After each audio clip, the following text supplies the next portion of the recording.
Conjuração baiana é o nosso assunto de hoje, aonde você vai anotar, vai fichar e fixar tudo na sua mente e você vai ficar craque nesse assunto sem se preocupar mais com nada. Bora pro quadro? Aqui no quadro, já com vocês e para vocês, eu tenho aqui a primeira informação importante, gente, é que no edital de vocês pode cair assim, ó, conjuração baiana ou conjuração dos alfaiates. Você sabendo comigo que existem essas duas nomenclaturas, não há motivo para se preocupar. Professor, qual é a que irá cair? Não se preocupe, porque as duas já foram dadas aqui. Então não há preocupação, coçar a cabeça aí para quem tem cabelo. Não precisa se preocupar com isso. O que eu quero que você pegue é esses pontos que eu irei fichar aqui. Ó. Foi a conspiração de caráter separatista, republicano, que aconteceu na cidade de Salvador em 1798. Foi descoberto esse evento pelas autoridades locais. Ó, esses 4 pontos que eu fichei, 4, caráter separatista, republicano, Salvador, 1798, guerreiro e minha guerreira. Não é para você pegar data, não é para você ficar preocupado com isso. Eu só quero que você note, porque daqui a pouco eu vou chamar vocês para o quadro branco, para a lousa branca, e vocês vão entender o motivo de saber até essa data aqui para o teu evento, saber os desenrolar da história que irá acontecer daqui a pouco no quadro branco. Vem cá para a tela, olha só. Aqui na tela, agora sim, eu vou convidar vocês para o quadro branco, se eu conseguir abrir ele aqui. Ó. Pronto, consegui. Ó. Ó, o primeiro caráter dela, o caráter separatista, vou colocar bem aqui, ó, separatista. E o segundo eu vou colocar mais afastado um pouco, republicano, vou colocar aqui embaixo, ó, republicano. Pronto, com esses 2 pontos aqui, a gente vai desenrolar um bocado de informações importantes para ti. A primeira informação é que, quando eu falo separatista, entenda-se, o Estado, Salvador, ele não queria, vamos lá, ó, nota isso aqui, viu, para você não confundir na hora das suas questões. Ele não queria tornar-se, eu vou colocar tornar, um país. Fica mais fácil, né? Com poucas letras. Ou seja, o Estado não queria tornar o Estado da Bahia, ele não queria tornar um país independente, ou seja, fora do Brasil. Como aconteceu lá em 1817, em Pernambuco. A banca, ela pode bater uma comparação com esses 2 estados aqui. Melhor, essas 2 províncias aqui. Ó. Ah, vem dizer que ela teve o caráter equiparado a 1817 em Pernambuco, quando queria tornar um país. Aí tem o nome separatista, aí você, opa, erra uma questão dessa de graça. Segundo ponto do quesito separatista. Nós não estávamos, em momento algum, preocupados em tornar um país. E o segundo ponto, perdão, separatista não, o segundo ponto republicano agora, né? O segundo ponto republicano, você sabe de cabeça que república quer dizer coisa do povo. Coisa do povo. Ou seja, nós queríamos um Estado que fosse um Estado nos moldes da coisa do povo. Tinha que ser separatista, mas que não era o objetivo tornar um país, que as coisas aqui fossem do povo. Ou seja, na seara política e administrativa, nós queríamos a participação maior de quem? Dos baianos. Ou seja, na seara política e na seara da economia, posso dizer para você, não vou nem utilizar o termo da economia, político e econômica, né? Vamos falar econômica? Econômica. Certo, gente? Então, ou seja, essas searas aqui eram o que o republicanismo queria, a coisa do povo na política e na economia. Nós queríamos ditar as regras e o poder aqui dentro, separando do resto que o Brasil quisesse fazer assim com as suas outras províncias. Entendidos aqui? Vamos agora lá novamente dar um pulinho no slide e fazer a leitura. Esse movimento foi resultado, gente, da insatisfação de quem? Ó? Das elites.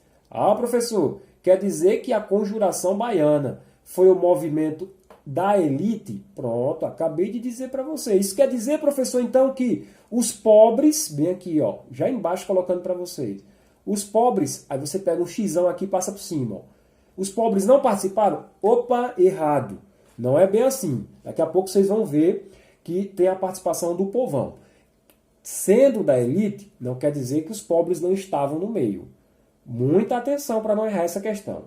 Continuando, ó, com o domínio metropolitano e também manifestou descontentamento popular, sobretudo com a falta de alimentos. Eu disse para vocês aqui, ó, que esse movimento foi um resultado da insatisfação da elite com os domínios metropolitanos e também manifestou descontentamento popular, ou seja, sobretudo aqueles que não tinham como prover a alimentação. Então, ou seja, gente, os pobres. Então, olha só aqui o quanto nós já conseguimos desenrolar esse slide. Vamos entender os antecedentes? Bora lá.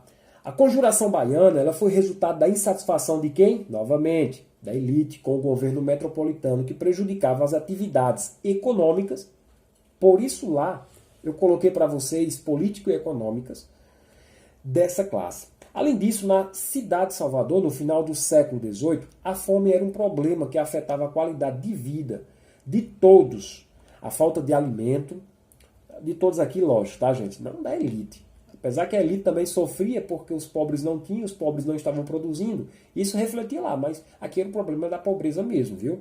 A falta de alimentos fazia com que os produtos disponíveis no mercado fossem vendidos a valores altíssimos. Certos itens, como a carne, estavam excluídos da mesa da população local. Pronto. Essa situação havia contribuído para que diferentes rebeliões acontecessem em Salvador durante esse período.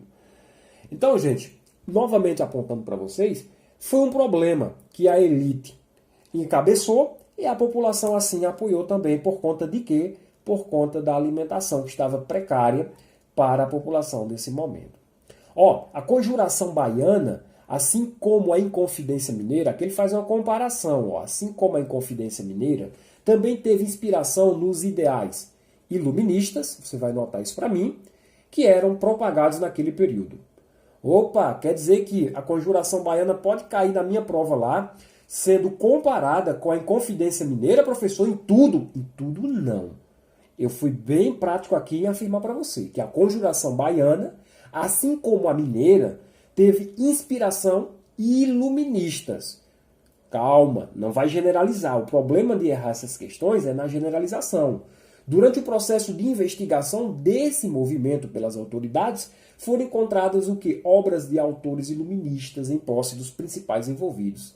Além disso, devido ao seu caráter popular, a Conjuração Baiana claramente inspirou-se em eventos como a Revolução Francesa e a Revolução Haitiana. Opa, mais um ponto. Revolução Francesa e a Revolução Haitiana serviram de base para o pensamento da Conjuração Baiana aqui dentro do estado da Bahia. Verdade, Conjuração Baiana dentro do estado da Bahia. Pega aí, viu?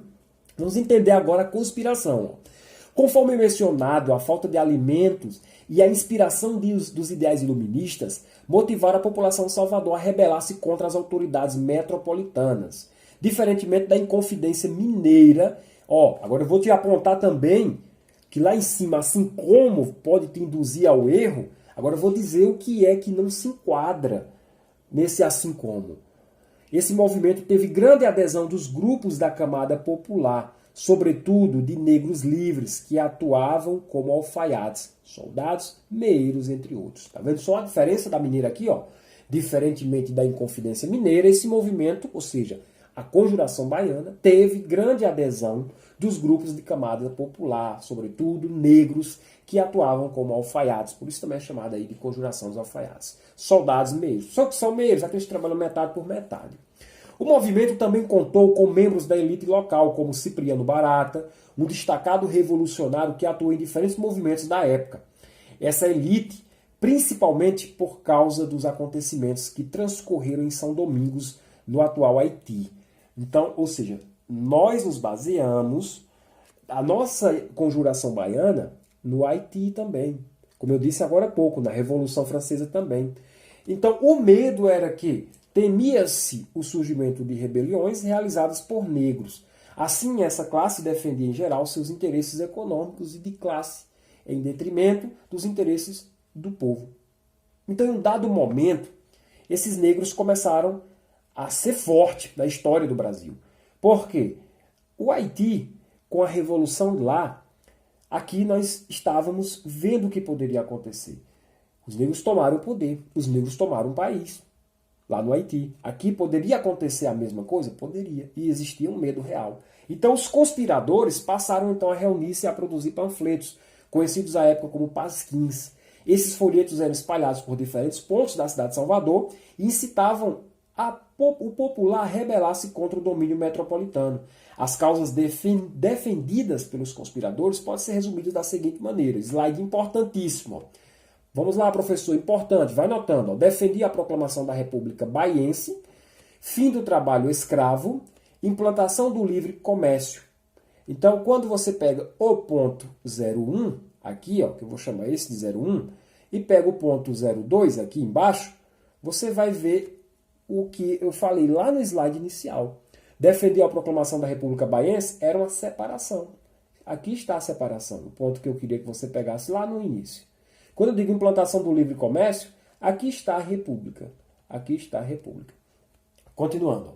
A divulgação dos folhetos pela cidade de Salvador, no entanto, alertou as autoridades locais a respeito da conspiração que estava sendo realizada. Assim, o governo da Bahia ordenou que investigações fossem conduzidas para encontrar e aprisionar os responsáveis pela divulgação dos folhetins. As investigações levaram à prisão de 47 pessoas, das quais 3 foram decapitadas e tiveram seus corpos esquartejados. E essas partes foram colocadas em exposição em diferentes pontos de Salvador, enquanto alguns dos prisioneiros foram libertados tempos depois, outros foram condenados ao degredo. Professor, o que é degredo? Colocar o cara ali no deserto. Um exemplo, é um degredo. Degredou lá, se vira. E enviados para o continente africano. Portanto, a conjuração baiana, assim como a Inconfidência Mineira, não conseguiu superar a fase conspiratória. Mais um ponto aqui de comparação entre as duas. A rigidez das punições, sim, beleza. Professor, e quando ele comparar a baiana com Pernambuco, que não tem nada a ver, tá, gente? Momento diferente. É só para você se antenar. Pernambuco conseguiu o intento, mas aqui a conjuração baiana não foi. Não confundam, não tem nada a ver a baiana com a pernambucana. É só se cair, porque tem tendências visíveis de comparação disso em questões. A rigidez das punições aos envolvidos na conjuração baiana evidenciou o temor que existia no Brasil a respeito das conspirações e movimentos de caráter popular, com a adesão dos negros. Olha o medo que eles tinham dos negros. Esse temor transparecia com a preocupação de que o que estava em curso no Haiti, uma rebelião de escravos, acontecesse também aqui no Brasil. Então, falando no popular, cara, a metrópole morria, se cagava de medo dos negros nesse momento, por conta do que estava acontecendo no Haiti. E aqui tem relatos históricos que foram deportados milhares e milhares de negros do Brasil para amenizar aqui o número, o efetivo de negros. Vai que esses caras se rebelassem de uma hora para outra, igual aconteceu no Haiti. Aí, com menos negro por aqui, era menos tendencioso isso dar certo. Certinho? Beleza. Passei para vocês aqui todos os pontos, cara, que tu precisa saber sobre esse assunto. Não tem mais nada que você pesquisar. E, aliás, tem questões sobre esse tema. Resolve lá para ver se deu certo, se essa aula aqui serviu para ti. Favorita, se inscreve no canal, lógico e evidente. Compartilha também lá naquele grupo Telegram, Instagram, Facebook, WhatsApp, onde você estiver, tá bom? E ative o sininho para receber mais notificações. Força, meus guerreiros. Até a próxima. Valeu!